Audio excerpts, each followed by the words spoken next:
எதையாவது ஒரு அடையாளத்தை தேடி ஓடும்போது யாராவது ஒருத்தர் ரெக்கக்னைஸ் பண்ணணும்ல, யாராவது ஒருத்தர் ரெக்கக்னைஸ் பண்ணணும். அதுதான் உங்களுக்கு நீங்கள் வைக்கிற நம்பிக்கை. திறமை இல்லாதவர்களுக்கு வாய்ப்பு கொடுக்கப்படுவதில்லை. அப்படி கிடைக்கிற வாய்ப்பு யாராவது ஒருத்தவங்க நம்பினா தான் தொடங்குது, அது நம்பிக்கையில் தான் தொடங்குது.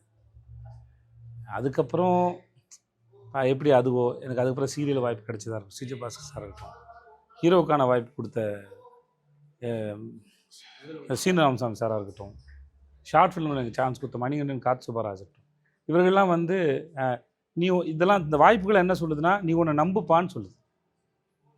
அதனால் அன்னைக்கு அந்த வேரில் ஊட்டப்பட்ட நீர் இருக்குல்ல, அது வந்து ரொம்ப முக்கியமானது. அதனால் அங்கேயும் சித்தனை ஒருவேளை எனக்கு இவருக்கும் ஒரு மனஸ்தாபங்கள் என்ன எது வேணால் வரலாம், காலம் எங்கே வேணால் ஒருத்தி எடுத்துகிட்டு போகலாம், அது பிரச்சனை இல்லை.